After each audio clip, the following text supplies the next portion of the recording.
All right.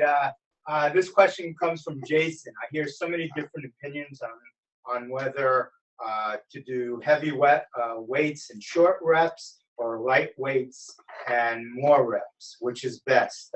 Paul, you want to kind of try to tackle that in the beginning? It's very similar to what Mark says. It's all based on personal goals and performance. So to give you an example, training with Chris to do an off-road triathlon, Xterra, or marathons or mountain bike racing, lifting heavy weight, doing short reps for bulk is not going to justify my training for that type of, that sport or activity. It just doesn't work. Where if I'm doing endurance training, then everything I have to do has to, keep my heart, do higher reps and everything's for long distance, So it's all depends on what someone's goals and objectives are. Especially now as we're getting older, there might be younger, high school or college kids that might want to put on size and they're lifting heavier weight. But as most men or women are getting older, that might not be their goal. That might not be, your objective of what to do. So it all depends on what your fitness goals are, what you're looking to do, what your activities are. And I think in Nick's presentation, he had mentioned, and he was doing weight training where he said, if your goal is to put on a little bit more size, then you're doing shorter, heavier weights with shorter reps. If you're looking to kind of define and lean up a little bit, then you want to do lighter weight with, more reps. So it all depends on what your goals, what your activities, the sports that you're playing, that's going to enhance that activity or your fitness goals. Thank you. Would you agree? I agree, and what I would add to that also is from a physiological standpoint of muscle development, as Paul was saying, that that there's endurance-based muscle tissue, and then there's also muscle tissue that responds a little bit more to non-aerobic, which are your white fibers in the muscle. And a lot of, as Paul was saying, the younger groups are feeling as though they got to lift this heavy weight and go heavier and less in reps.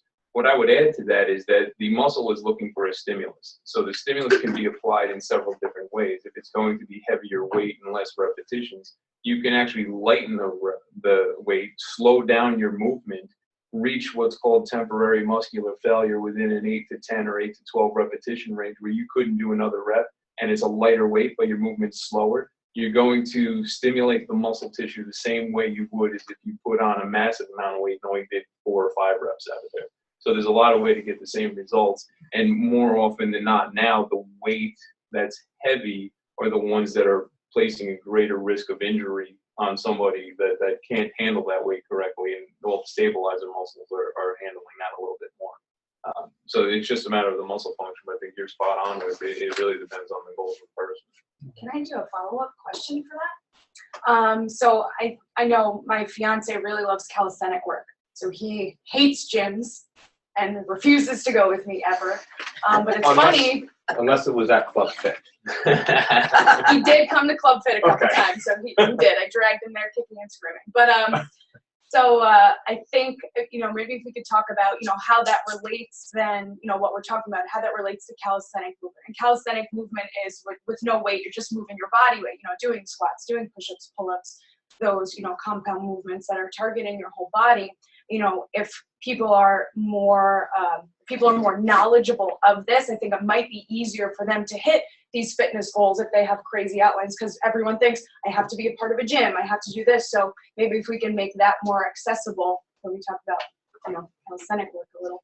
It's a great topic, and part of what I would say with that is that the calisthenic-based work and more of the body weight movements that are happening more and more today have a huge benefit to it because you're in what's called multi-plane movements. And when you're using weights and whatnot, you're in a fixed plane movement.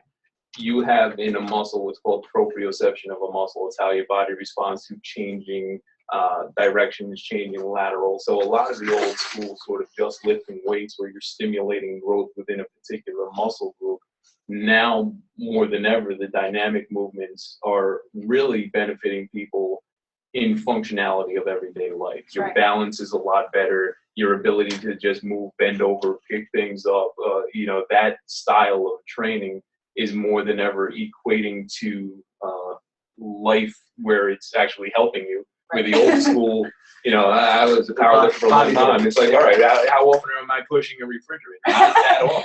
So it actually equates to, Only like once a month. you know, it equates to real life balance on there. So I think that's the benefit that you get out of a lot of those. And you see a lot of people that do lift weights, you know, they might just be bodybuilding. They're lifting those weights to look a certain way. But then there's a lot of functional classes or functional movements, like Mark said, is going to help us in everyday living, and also keep us from preventing it, you know, injury. So it all depends on what someone's goals and objectives are.